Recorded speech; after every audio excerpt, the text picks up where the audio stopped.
Olá, eu sou Humberto Pinheiro. A Assembleia, em entrevista de hoje, fala com o deputado Eduardo Salles. Eduardo cumpre o seu primeiro mandato aqui na Assembleia Legislativa da Bahia. Longa trajetória na estrada política desse estado. Ultimamente, Eduardo estava secretário de Agricultura do governo Wagner. Eduardo chega aqui à Assembleia Legislativa da Bahia, guindado por um trabalho feito na Comissão de Agricultura. Ele é um homem da agricultura. De repente, Eduardo é o presidente da Comissão de Saúde. Como é que foi essa guinada, deputado? De educação. De educação. Saúde não. Saúde da educação. Saúde da educação. Mas como é que foi essa guinada, deputado? Olha, na verdade, Humberto, eu tenho uma vida, como você falou, dedicada à questão agropecuária do Estado.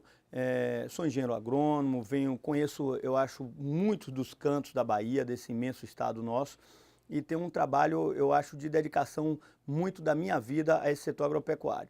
E acho que, como secretário, eu aprendi muito, tanto da parte executiva, porque eu vim da iniciativa privada, mas pude, ao longo dessa caminhada, aprender muito com o setor público. Esses 6 anos que eu estive no governo, com muito prazer, fazendo um trabalho realmente que me engrandeceu demais por ter vindo do setor privado e aprendido muito no setor público. Só que quando a gente chega na Assembleia Legislativa, eu acho que nós temos que também entender que temos outros horizontes para olhar. E eu acho que a educação é a base de tudo. A educação é a base de tudo que aconteça, seja na agropecuária, na saúde, em todos os cantos, a gente passa pela educação. Um povo sem educação é um povo que não tem futuro. Então, é uma coisa que sempre me fascinou, foi a questão da educação. Eu saí daqui com 17 anos, fiz agronomia em Viçosa, Minas Gerais, fiz mestrado, entrei no doutorado, tenho uma vida muito ligada à questão também científica, à questão de estudos e tudo mais. Então, quando a secretaria me proporcionou eu já me realizar na questão agropecuária, eu entrei na Assembleia, já tinham outras demandas, outras pessoas pleiteando a Comissão de Agricultura, a presidência da Comissão de Agricultura, e eu disse, tudo bem, eu vou fazer parte da Comissão de Agricultura, vou ter a mesma importância sendo membro da comissão, vou poder colocar as minhas ânsias, minhas agruras, mas ao mesmo tempo eu queria um novo horizonte. E eu tenho um novo horizonte nessa comissão, que é uma comissão, olha bem, talvez uma das comissões mais grandiosas da Assembleia Legislativa do Estado. É a Comissão de Educação, Cultura, Ciência e Tecnologia e Serviço Público. Então, tudo que você imaginar dentro do Estado, praticamente, passa dentro da comissão, dessa comissão. É uma comissão grandiosa. E estou tendo uma experiência maravilhosa, Humberto. Tenho aprendido muito. Eu acho que a vida da gente não pode ser copo cheio. Copo cheio é quando a gente chega num lugar que, na minha visão, que você já começa as pessoas a dizerem, pô, Eduardo acha que sabe tudo de agropecuária. Não vale a pena, a pessoa tem que ter a humildade. Eu acho que a melhor característica num ser humano é ser humilde. Eu acho que o pior defeito é a vaidade, é aquela pessoa que acha que já sabe tudo. Então, ao contrário, eu entro numa comissão de educação dizendo, olha, eu não sei nada, eu quero aprender. E tenho aprendido ao longo desses 5 meses na Assembleia, muito na comissão de educação. Estamos com um bocado de trabalhos interessantíssimos. Agora mesmo vamos ter uma audiência pública sobre a criação de 2 universidades federais mais na Bahia, uma universidade do Nordeste da Bahia e uma universidade da Chapada Diamantina, universidades federais que podem mudar a vida de muita gente nessas regiões da Bahia. Eu sei a importância que é a pessoa não precisar sair do seio da família para estudar em outro lugar. Faculdade da Chapada e do Nordeste da Bahia. Nordeste, então, são 2 universidades federais. Claro, universidade federal, você pergunta, não cabe ao deputado estadual isso, mas cabe sim ao deputado estadual fustigar, colocar na mesa as questões para que a gente possa jogar aos deputados federais o anseio da população. Nós que somos deputados estaduais sabemos que a governabilidade não é nossa sobre a instituição de uma nova universidade federal. Então, ao contrário. Mas não tem impedimento nenhum que o senhor levante a questão. Exato. Discuta. Então, nós vamos ter, dia 17, uma audiência pública dessas 2 universidades aqui, na Assembleia Legislativa, quando nós vamos trazer os secretários de educação de todos esses municípios, nós vamos trazer as pessoas, o secretário de educação, a pessoa de Brasília, que é responsável pela instituição de novas universidades. Enfim, nós vamos fustigar o problema, nós vamos cutucar Brasília para que se entenda que a gente tem um anseio, a gente tem a vontade, esse povo tem a vontade pode ter instituído a Universidade Federal da Chapada Diamantina e a Universidade Federal do Nordeste da Bahia. Pronto. Eu vou pedir, depois eu estou falando isso agora no princípio da entrevista, porque de repente pode ser que eu me esqueça, né? E se essa coisa fica gravada, aí eu fico absolutamente aberto para cobrança. Vou pedir a Marina, que é uma das componentes aí do seu staff de assessoria, que me cobre no final uma coisa que acho que é de importância vital para o senhor. Já que nós estamos falando de educação, nós vamos levar uma coisa para os municípios que vai dar amplitude a essa mensagem de educação. Estou falando uma coisa na área de comunicação. Ok. Que o senhor vai ter em mãos. Combinado. Tá? Ok, Humberto. Para o exercício do seu mandato. Muito Talvez bom. seja. Te agradeço muito. Primeiro contato mais direto do mandato, do produto do mandato do deputado Eduardo Salles, com relação a essa questão da educação, da comunicação da educação e tal. Mas, deputado, o senhor chega ao Parlamento da Bahia num momento de crise econômica e de crise política que se aprofunda a cada dia que passa, a cada momento que passa. Em tempos normais, já é difícil o exercício de um mandato, correto? E esse momento, esse ambiente dificulta mais ainda, deputado, ou é irrelevante? Humberto, eu acho que eu sempre aprendi que momentos difíceis, momentos de crise, são momentos também de oportunidade. Então, sem dúvida alguma, é um momento difícil para a política, porque antigamente você passava com um botão de deputado, as pessoas na rua diziam, poxa, aquela pessoa é deputado. Então, era como se fosse aquele é um representante do povo. E hoje, quando você passa com um botão de deputado, a turma diz, olha, aquele cara ali é mau caráter, aquele ali. Então, o julgamento hoje da classe política perante a população, na minha visão, virou uma questão muito ruim para o representante do povo. Nivelado por baixo. Nivelado por baixo. Então, ninguém olha um lado bom ou um lado ruim. Todo mundo está no mesmo cesto, digamos assim, jogados lá. Mas, volto a dizer a você, esse, na minha opinião, é um grande momento de oportunidade. Eu acho que a política está toda errada. Eu que vivi, como você viu, minha vida, eu não tenho nenhum parente político, não tenho nenhum vereador na família, no histórico, tanto de pai e de mãe, nunca tive nenhum anseio por ser político. Eu, na verdade, vim do setor privado, fui presidente da Associação dos Produtores de Café da Bahia, diretor da Associação Comercial da Bahia, presidente da Câmara Portuguesa de Comércio.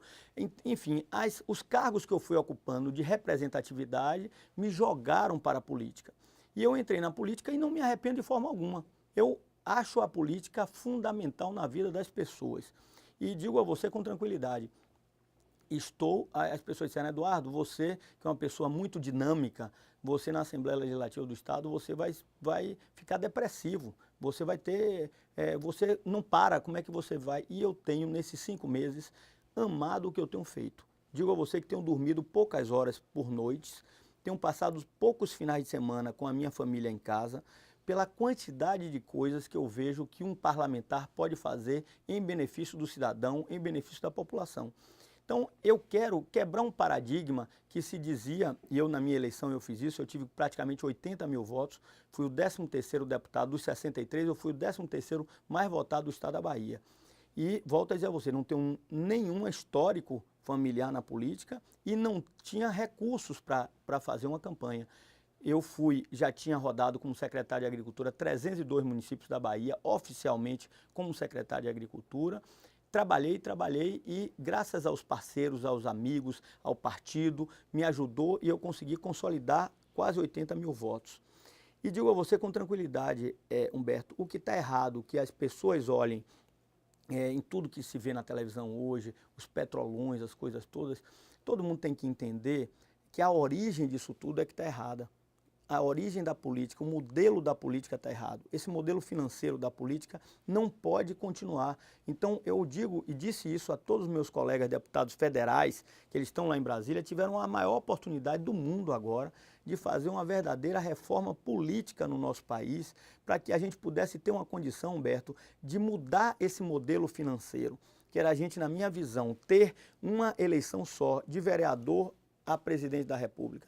Com isso, você deixaria de a cada 2 anos ter despesas, ter a máquina funcionando, ter parada de obras, tudo mais. Então, perderam a oportunidade disso. Para mim, o financiamento público de campanha, imagina, se não é muito mais barato, a pessoa diz, não, mas o dinheiro nosso público ir para pagar a campanha de deputado, Humberto, se, por exemplo, se estabelecesse, vamos aqui nessa conversa nossa, botar 10 mil reais por cada candidato a deputado, cada partido ter direito a cada 10 candidatos, você ia gastar, sei lá, 100 mil reais numa campanha. E botasse na cadeia quem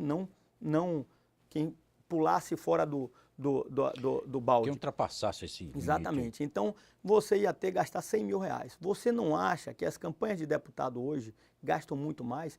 Está claro aí, evidente em tudo isso que está acontecendo. Aí, os gestores dessas empresas pegam, aproveitam e botam no bolso deles. Então dizem, é para política, e botam no bolso. O outro diz, é para política, e bota no bolso. Então ficam os políticos macumunados, os empresários sendo extorquidos, porque a verdadeira história é a extorsão. O empresário que está preso hoje lá, que se você olha, tudo bem, tem culpa, mas ele estava sendo extorquido. Então essa posição poderia ser mudada com a reforma política. Não foi mudado nada, Humberto. Não foi feito nada na minha visão, só se acabou com a reeleição, nada mais. Por que o senhor atribui essa incapacidade do Congresso Nacional de efetivamente romper esses impedimentos, essa barreira, matar esse sistema viciado, velho, voltado para o ontem e estabelecer uma nova realidade no processo eleitoral do país? Por que é que nós não reformamos, deputado? Eu acho que é medo, Humberto, eu acho que é medo. Medo de encarar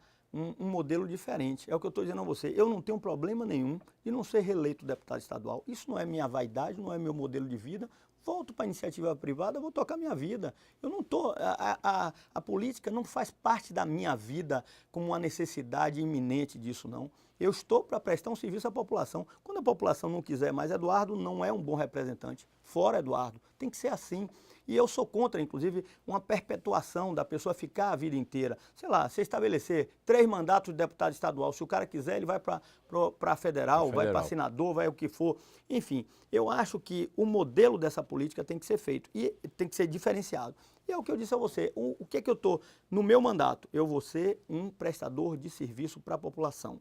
Eu vou entrar em todos... Você vai olhar, sempre vai dizer, Eduardo Salles é aquele deputado estadual chato, aquela pessoa que o cidadão, sendo prejudicado, Eduardo vai estar ali para poder defender aquele cidadão. Então, eu vou, em todas as causas que você olhar, eu vou estar com projetos, já entrei com 5 projetos de lei ao longo desses 5 meses de mandato, já estive em todos os meus municípios várias vezes, eu tenho reuniões com a população para discutir, porque eu acho que é importante eu estar lá na ponta, não tenho nenhuma vergonha da pessoa me pedir, às vezes, um dinheiro, eu dizer, rapaz, não posso.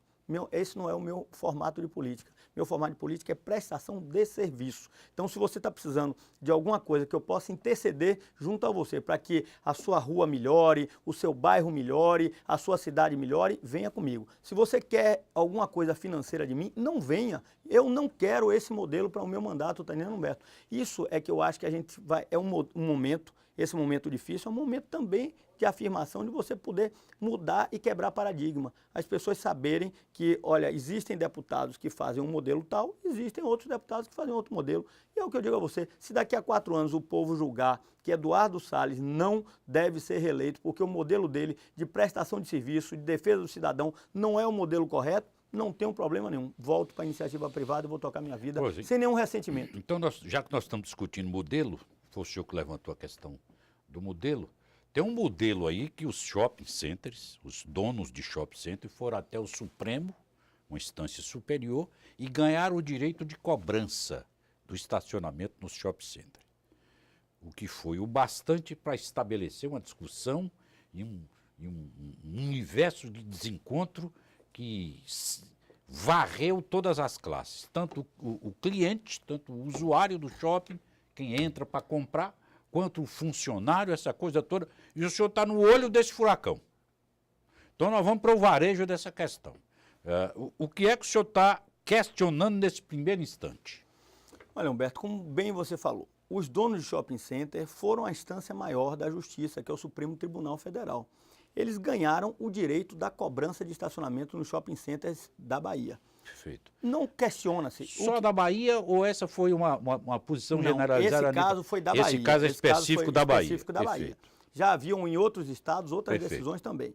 Então, o que acontece? Decisão do Supremo Tribunal não se discute. Está resolvido. Vai ser cobrado, vai ser cobrado. Não concorda, mas Não concordo, mas vai ser cobrado, ok. vai ser cobrado, então Vai ser obedece. cobrado. Só que aí eu fui procurado pelos funcionários dos shopping centers e pelos lojistas dos shopping centers. Funcionários e lojistas. Exatamente. Perfeito. Duas situações diferenciadas. A primeira, a questão dos funcionários. Os funcionários, pense bem, tem shopping centers que tem 5 mil funcionários, contando com os funcionários do shopping efetivos e os dos lojistas. Então, com isso, chegam a ter 5 mil funcionários dentro de um shopping center desse de Salvador. Perfeito. O que acontece? Esses funcionários, eles tinham um contrato de trabalho, Humberto, que rezava que eles tinham a vida deles daquela forma, paravam o carro deles para ir trabalhar dentro do estacionamento do shopping, trabalhavam, pegavam o carro e iam embora. Perfeito. Agora, os donos de shopping center estão querendo cobrar, na minha visão, um absurdo, cobrar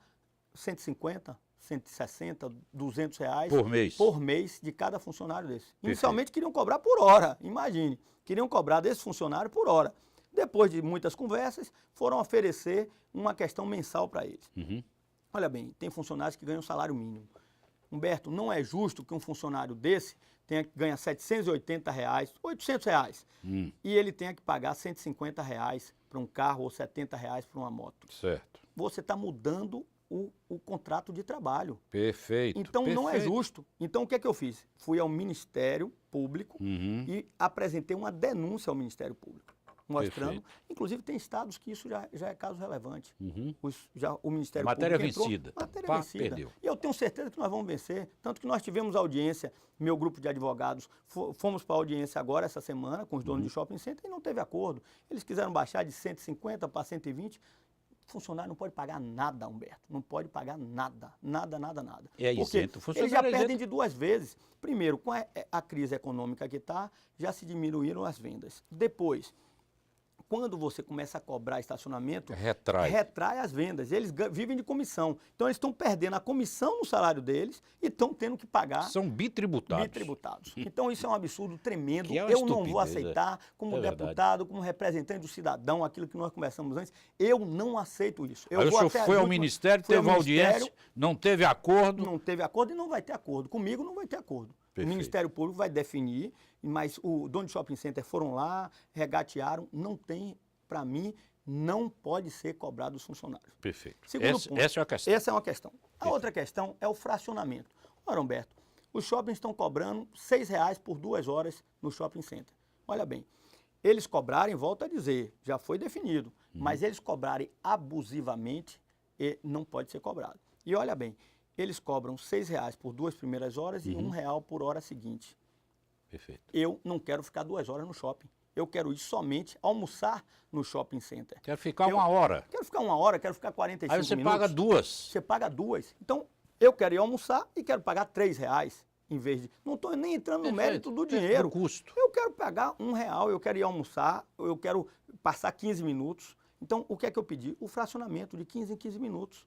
Então, os 30 primeiros minutos não cobra, depois 45 minutos eu cobro 15. Depois cobro mais 15. Pronto, daí pra frente. E o senhor não está discutindo o custo das... Nada. Não tô. Para mim, a questão é que a base de cálculo continua sendo esse valor. Eles podem negociar. Eu aproveitei junto e estou achando caro. Mas eu... Pronto. Eu, se fosse eles, digo a você que a questão, para mim, os donos de shopping center estão com uma visão muito pequena. Porque um momento desse da economia, um momento difícil, e a pessoa vir querendo acabar, porque eles vão liquidar, é dar um tiro no pé o que eles estão fazendo. Os lojistas deixam de vender. Já tem lojista com mais de 50% de perda de venda.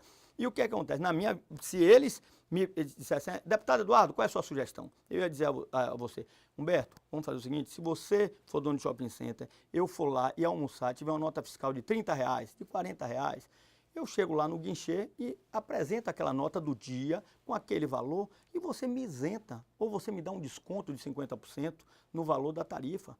é uma coisa lógica, é uma coisa que os donos de shopping center, porque entenda bem, os donos de shopping center, eles estão botando esse dinheiro todo no bolso. Pois é, era essa pergunta que eu ia cunhar agora. Eles estão botando Esse no bolso. faturamento aqui está indo para a mão de quem? Do bolso deles, do dono, porque senão eles baixariam. Olha, você tem um condomínio de um prédio. Se você, a partir de um momento, você começa a ter uma receita de um estacionamento do seu prédio, você pega aquele valor, R$1 milhão que entrou, e você dilui aquilo ali no condomínio dos condôminos. Era o que era lógico se fazer. Era para toda a receita líquida dos estacionamentos dos shopping centers, eles pegarem quantos lojistas nós temos? 100? Tá bom, então a partir de hoje, R$1 milhão que a gente está ganhando, dividido por 100 dá tanto. Você vai receber tanto de desconto no seu condomínio, lojista. Mentira, não é isso que está sendo feito, Humberto. Então, eles estão dando um tiro no pé. Esses lojistas, eles estão prejudicando toda a população, eles estão prejudicando os lojistas, eles estão desempregando muita gente, porque os funcionários das lojas vão ser demitidos, estão sendo demitidos já, não vão ser, já estão sendo demitidos, e os trabalhadores que estão permanecendo, terem que pagar um estacionamento, estão sendo penalizados. Essa Então, essa questão com o lojista, tá em que situação? Eu tenho agora, saio daqui hoje, da sim. entrevista com você, para uma reunião com a associação dos lojistas de um shopping center. Perfeito. Por quê? Porque os lojistas hoje, eles se sentem pressionados por dois lados. Eles têm medo do shopping center, porque o shopping é o dono daquela loja, então pode penalizar ele, pode começar a criar problemas com o lojista. Então o lojista tem medo. É igual a você querer brigar com o seu patrão. Perfeito. Então eles ficam receosos. Olha, eu vou ser retaliado pelo shopping. Vão ser. E aí o que acontece? O shopping pisa na cabeça com isso aí. Então, o que é que acontece? Eu, como representante do povo, como representante da população, dos trabalhadores do shopping, dos lojistas, eu, como deputado, tenho a obrigação de brigar. Então, eu vou até o final com isso. Eu vou até as últimas consequências que forem, não só na questão do shopping, mas em tudo. Eu acho que a gente tem que mudar o modelo, o que a gente conversou antes, Humberto, da política. O deputado foi eleito, o vereador, o deputado federal, o senador, o governador, todo mundo foi eleito para defender os direitos do cidadão, principalmente os legisladores, porque o executivo está ali com a caneta na mão e ele tem que equalizar as contas dele. Eu sei porque eu tive do lado de lá como secretário. Então eu sei que o modelo é difícil, mas o legislador, ele tem por obrigação brigar para poder equalizar. Eu estou com vários projetos, Humberto. Um projeto de aproveitamento dos alimentos. Imagine que isso tudo, as turmas vão me procurar no meu gabinete. Eu adoro, amo poder defender o que vem da demanda do povo. Mas esse projeto parece ser interessantíssimo. Aproveitamento dos alimentos. O senhor está querendo aproveitar alimento de onde? Olha, vamos para um exemplo prático. Os restaurantes de comida aquilo, acredite, pasme, todos jogam fora o que sobra de alimento. Por quê? Porque o que sobra na cozinha? Não, sobrou naquele balcão. Perfeito, aquele balcão, sim, no self-service. De alta qualidade perfeito, ainda. Acabou perfeito. O dia, o cara vendeu menos, tem lá toneladas. Joga tudo pela janela, joga no lixo. Sabe por quê? Porque se ele doar aquilo a alguém e alguém morrer, a culpa é dele. Então, eles começaram a doar e depois pararam. Não doam mais. O que é que eu fui ver? E ninguém precisa reinventar a roda. Você diz, Eduardo está querendo reinventar a roda? Não. Você vai em São Paulo, em outros centros, e você vê que isso funciona. Como é que funciona? Você tem uma lei que você credencia a entidade receptora e a entidade doadora. A entidade doadora, ela, num contrato, ela se preconiza que ela vai dar um alimento daquela qualidade, tal.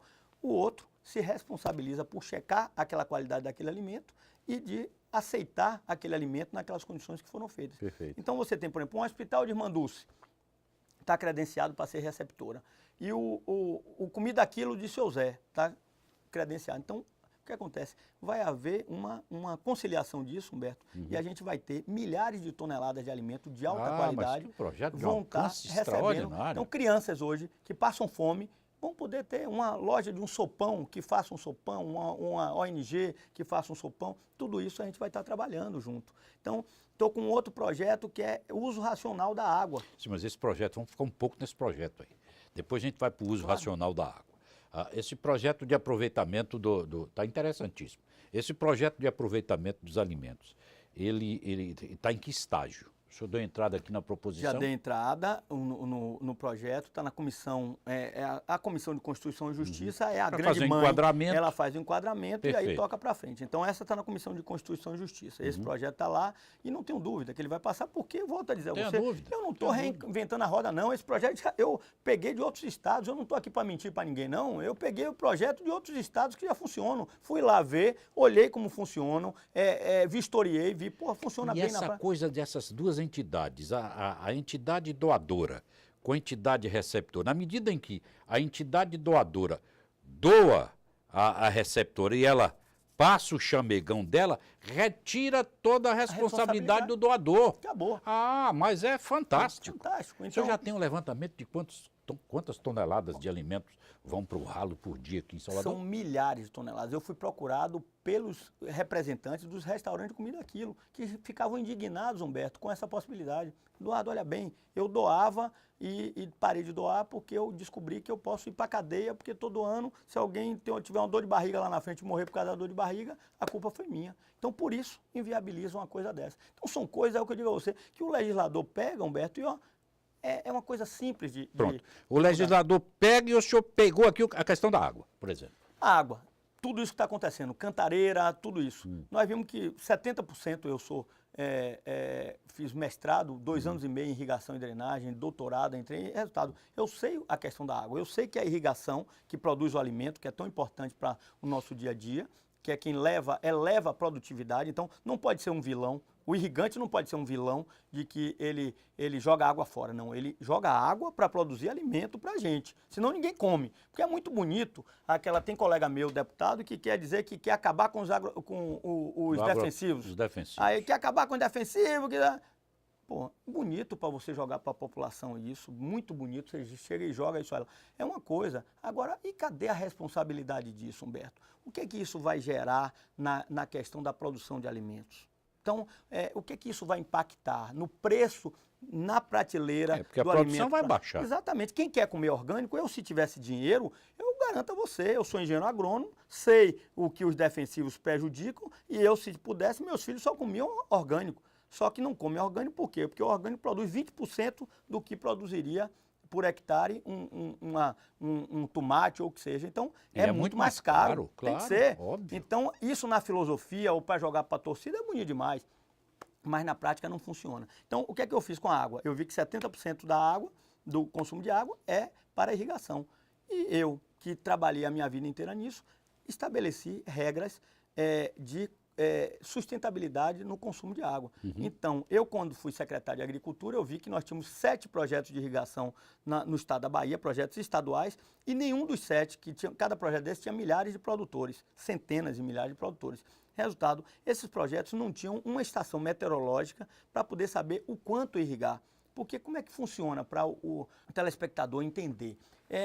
Você, quando vai irrigar uma planta, você tem que saber o que evaporou de água e aí você multiplica por um coeficiente daquela cultura, daquela planta, e aí você tem quantos milímetros de água você tem que molhar para que a planta tenha. É igual a você, por exemplo, você precisa consumir 1 litro de água por dia para viver e você consumiu meio litro, você tem que beber mais meio litro para você estar bem. Então é a planta, ela precisa de tanto, só que você precisa saber quanto ela precisa. Então, eu coloquei, quando secretário de Agricultura, comprei 7 estações meteorológicas para medir a velocidade do vento, para dizer quanto é necessário. Porque todo mundo jogava água, com certeza, de mais do que de menos. Porque quando você joga de menos, a planta começa a murchar. Quando você joga de mais, a planta está lá. Então, todo mundo joga, consome mais energia, consome a água, que é um bem finito, e vai jogando para lá. Então, quebra a estrutura do solo. Quebra também, a estrutura, prejudica, água. você lixivia todos os nutrientes Verdade, que tem, verdade. você leva eles para lá para o fundo. E aí o que é que eu fiz? Eu estabeleci uma pontuação. Aquele irrigante que ele cuida, preserva a nascente, ele ganha tantos pontos. Aquele irrigante que cuida da mata ciliar, que é aquela mata na beira do rio, ele ganha tantos pontos.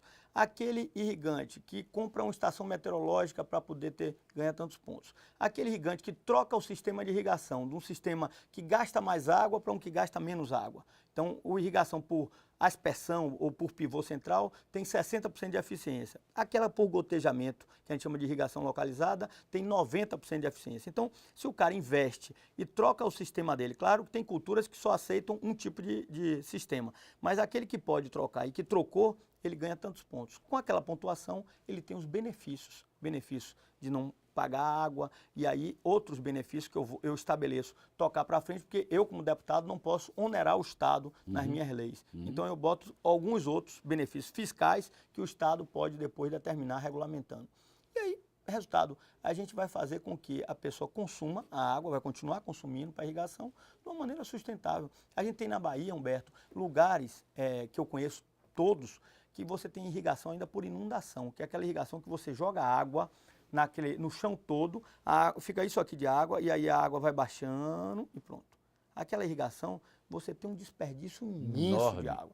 Então, nós temos plantios de manga, de uva, em vários lugares dessa forma. Então, é um absurdo. E aí eu entro com a regulamentação. E aí tem vários outros projetos. Eu entrei com 5 projetos, Humberto, todos bem embasados, todos bem, chamei a população, o projeto da vaquejada, cada um com a cumplicidade do setor. Eu não estou fazendo nada que Eduardo está tirando da cabeça dele para fazer. Mas o da vaquejada, desculpe eu interromper o senhor, mas o da vaquejada o senhor tem um forte opositor, que é o deputado Marcel Moraes. Marcel Moraes, que é o homem do PV. Eu vejo Marcel como cada um tem sua bandeira, acho interessante até a bandeira dele. Mas a questão é que Marcel ele é um rapaz da capital, ele não conhece as tradições, as culturas do interior. Então ele teve 80% da votação dele em Salvador. Então ele não sabe o que é uma cultura de uma vaquejada, ele não sabe que desde 1800 se pratica isso no campo, ele nunca montou num cavalo, ele foi dizer numa rádio aqui grande que na vaquejada se aperta o testículo do boi. Eu disse, deputado Marcel, o senhor não sabe o que é vaquejada, não se aperta o testículo do boi na vaquejada.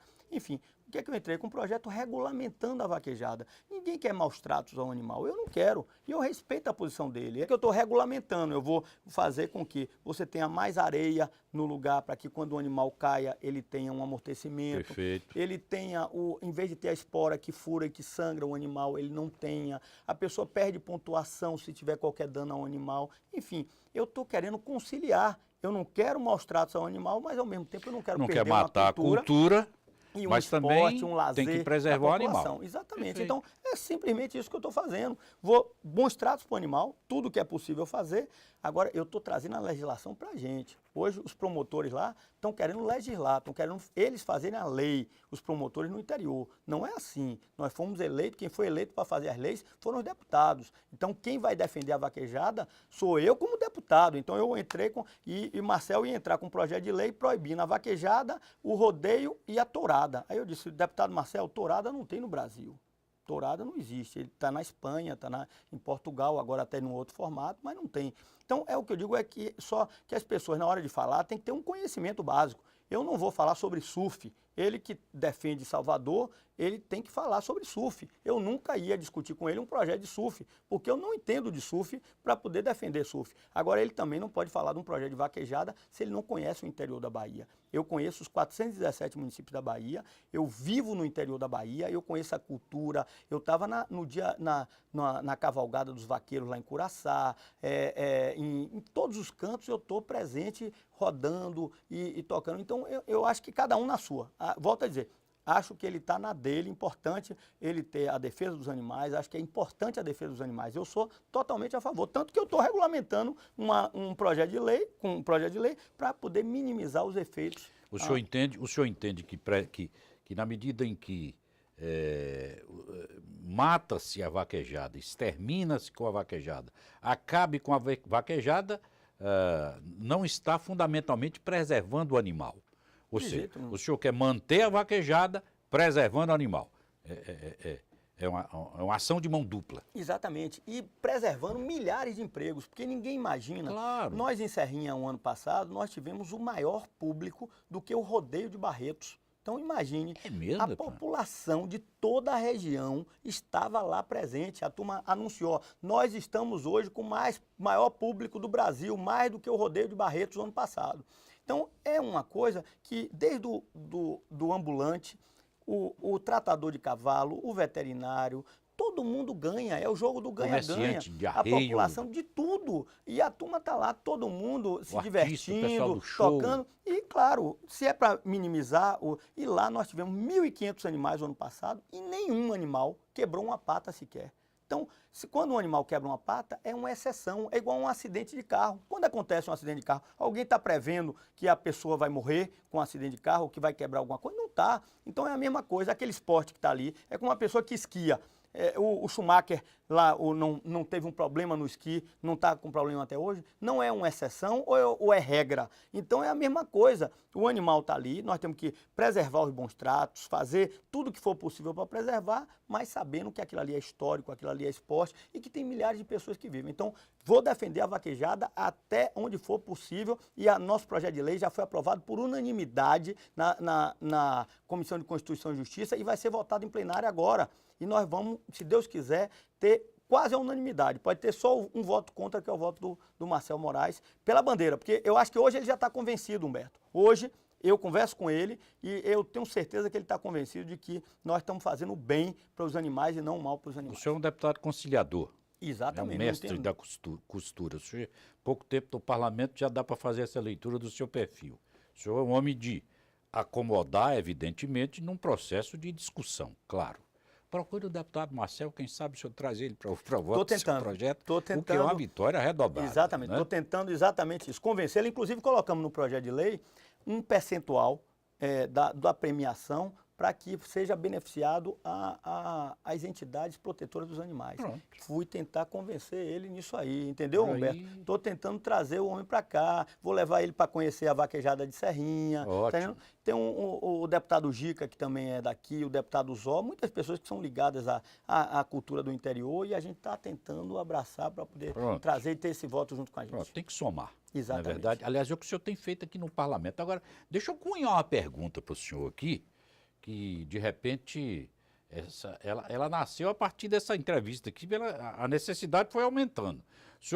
Nós começamos a falar sobre o contexto da política nacional, essa coisa da economia, a crise econômica, a crise política, e o senhor deu uma passeada por esse tema de forma muito tranquila, com muito conhecimento de causa e tal.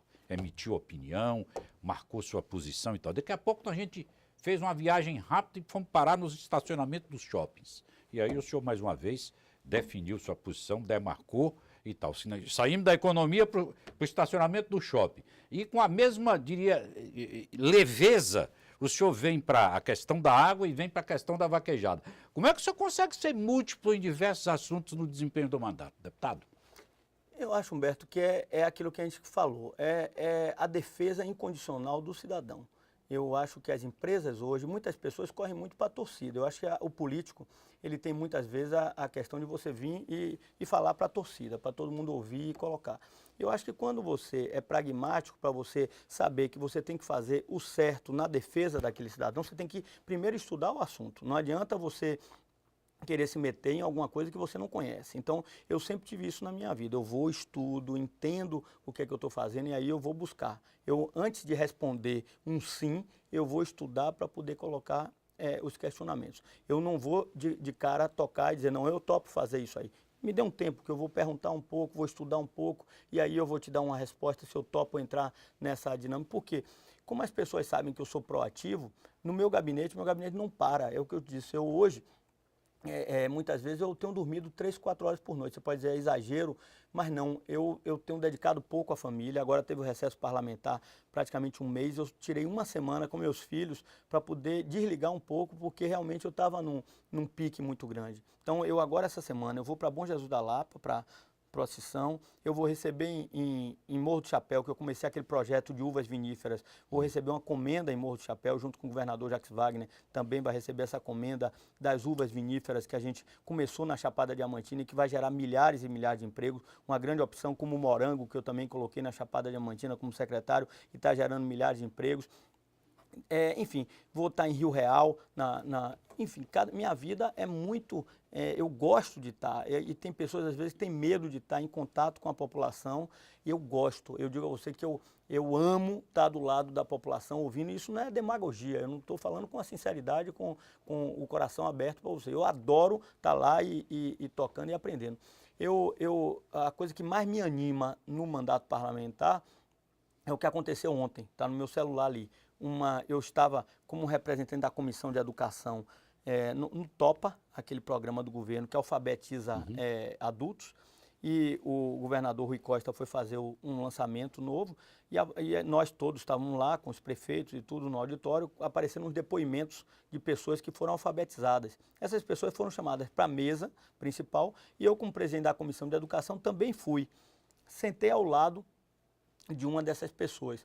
E um Genivaldo, um rapaz que com 40 e poucos anos foi alfabetizado, e aí eu conversando com ele do meu lado, ô Genivaldo, como é seu nome? Genivaldo e tal, ele disse, doutor, estou muito feliz de ter sido alfabetizado, inclusive depois da alfabetização eu já consegui fazer um curso de vigilante, mas meu maior drama é que hoje eu estou desempregado, fiz o curso, dei entrada, já pedindo currículo em vários lugares, mas não consegui até hoje emprego.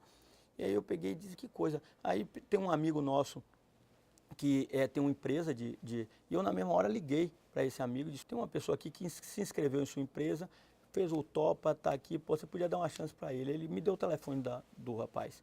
Resultado, quando saiu dali, eu passei no carro, o Genivaldo me gritou, Eduardo, o deputado, o dono da empresa já me ligou, mandou eu ir lá segunda-feira. Resultado, ontem ele me mandou uma foto, ele já vestido de vigilante, loucura, com né? um revólver aqui e lá. Então, existe vitória coisa isso, melhor né? do que isso aí, existe coisa melhor do que você, às vezes você conseguir mudar uma vida de uma pessoa que está lá, uma criança que outro dia estava com a UTI móvel, precisando vir endirecer para cá, e que você consegue, batalhando, marquei audiência com o secretário, conseguimos, eu sei, às vezes da dificuldade do Estado, conseguimos trazer essa criança, um bebê, para fazer uma cirurgia cardíaca aqui, enfim, essas coisas é que vale a pena da gente, o resto não vai. Só para a gente encerrar essa entrevista, nós vamos fazer um compromisso. O senhor vai voltar aqui todo mês, viu?